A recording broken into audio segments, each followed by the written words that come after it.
This is a real good recipe, Curtis. It is a spicy black-eyed pea and tomato soup. Okay. And because of the time factor, what we've done is that I've already gotten the beans. The black-eyed peas are already basically finished. Okay. Oh, already ready to go? Already ready to go. Okay. So we're going to be just kind of adding in the rest of the ingredients that goes along with that. So we're going to do some dumping, huh? Yeah, we're going to do some dumping. So let's look at what we're actually going to be doing. What's the ingredients here? All right, let's do it. It calls for 1 cup of black-eyed pea, 3 cups of water, 2 red onions chopped, 2 garlic cloves minced, 2 banana peppers chopped, 1/2 teaspoon of red peppers crushed, 1 14-ounce can of stewed tomatoes mashed, and salt to taste. Okay. Now this is new. We had this before. Did you make this for me? No. Well, I've had it before. Yeah, I've made it before for you. It's real spicy. It's got a lot of stuff going on with it.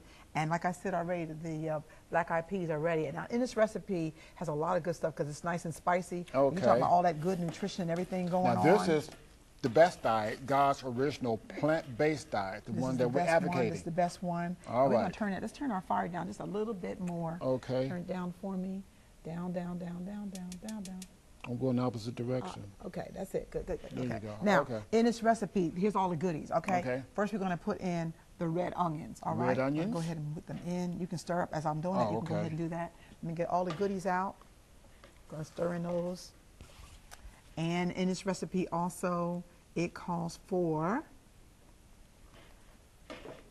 banana peppers. Banana peppers. Banana peppers now, going are those in. hot? Banana peppers? No, they're not hot. No, they're not hot at all. All right. And then it calls for 2 garlic cloves, nice and minced. You can see this is not playing around. Honey hush. You smell good already? You smell good too, baby. Thank you. No, thank you. And then we're going to go ahead on. Now these are stewed tomatoes? These are stewed tomatoes. Let's get a better spoon. It's got a little bit more personality there. How about that? Spoon with more personality. Now, really, when I do this at home, I actually cook the peppers and onions a little bit longer, so that once it goes into the actual recipe itself, it's not going to take as long, because it's about a good, I would say a good 8 minutes or so, okay? Now, we're going to then take and put in our stewed tomatoes. Let's use this one here. Oh, okay. Use this one. Slowly add those in there. All right. Stewed tomatoes. Stewed tomatoes, stewed tomatoes. Oh, this is going to be a good dish. I can see that right now. A good, nice, hearty soup, okay? Based on the best diet. Best diet. The best diet. All right, you're going to stir it up there. This in. All right. Whoops, making a lot of noise there, huh? Seems very colorful, very pretty. Yes, it is. Okay. Because you're in the color. All right, that's right, that's right, that's right. Okay.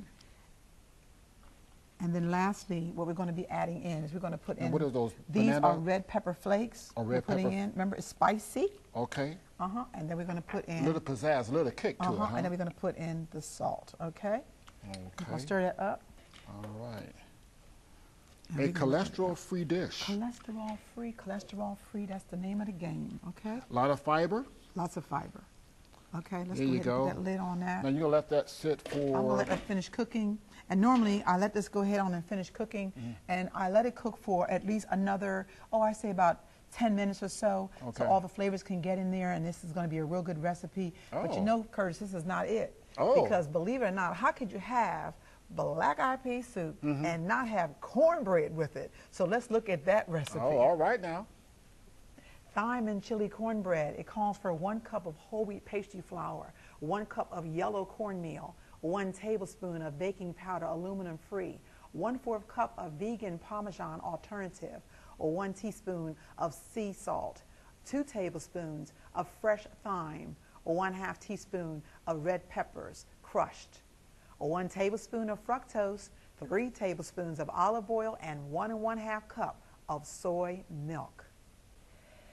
Now, this actually is one of these recipes that kind of goes with this actual black-eyed peas. That's right. So we're going to put this one together, cornbread, and we're going to put in first our cup of cornmeal. Okay. And then we're going to put in our whole wheat pastry flour. How about and where can people get whole wheat pastry? This may be new to some people, but now major grocery stores, correct? That's right. It's in your major grocery stores now. Whole wheat pastry flour. You can go to your health food store, but they're also in a lot of your other stores now, but that has a health fruit section, all right? It's a different, fluffier or lighter type of flour? Lighter, like the pastry flour is different in that, unlike 100% whole wheat flour, the pastry flour is a summer wheat. And by being a summer wheat, it's lighter in texture. And so I like to use that in things like my breads and also in my cornbreads or regular breads or my biscuits, because it really helps them get a little bit lighter texture, not quite as heavy and weighty as whole wheat bread. Okay, sounds good. All right. Now we're using an aluminum-free also baking powder in this product as well, and something a little bit different, and that's the vegan Parmesan alternative. And this is once again a vegan product, which means there's no milk, no eggs, and no dairy, and yet it has a smell and a scent as it's Parmesan, and it's not really Parmesan. So we're going to put that in as 1/4 cup. So no cholesterol in this recipe. None whatsoever. All right. And then we're going to add into that also our fructose or fruit sugar. Is also one of the ones we're going to be adding, and these are cane sugars that have not been modified or been tampered with or processed. Okay, we're going to put in a tablespoon of that, and of course we've got our teaspoon of salt. We're going to put that in. Okay. And we've got, here comes the hot stuff. We're going to put a little bit of that chili. This is going to be a red hot chili peppers that goes in there because it's going to match the black eyed peas. To match the black eyed peas soup. And in this recipe, Curtis, something different. I've done cornbreads before, but this one actually has fresh thyme. Oh, okay. Let's put that thyme in, okay? And we're going to just stir it all up. And in this recipe, if you would, you can go ahead on and mix together. Here's our soy milk. Okay. Coming down to the wire. Okay, we're going to mix, no, not in there. We're going to put the soy milk, and we're going to put the 3 tablespoons of olive oil. Why don't you go ahead and put that into the Put the oil milk. in the soy milk? Right on in there. Okay. Okay, and just whisk that around for a few minutes. All right. I've already got my loaf pan ready to go. Okay. And we're going to stir it up. And once you pour that slightly, go ahead and pour that into that mix for me. All right. Coming down to the wire. All righty, all righty. There we go. And this is going to be, I'm going to stir it up. I'm going to put it into my pan. Okay. And then we're going to put it in the oven. And it's going to go in the oven at 400 degrees for about, I'd say 20 minutes or so. And so guess what? When we come back, we're going to put this into the pan. We're going to put it in the oven at 400 degrees. And when we come back, you will see the finished product. So stay by.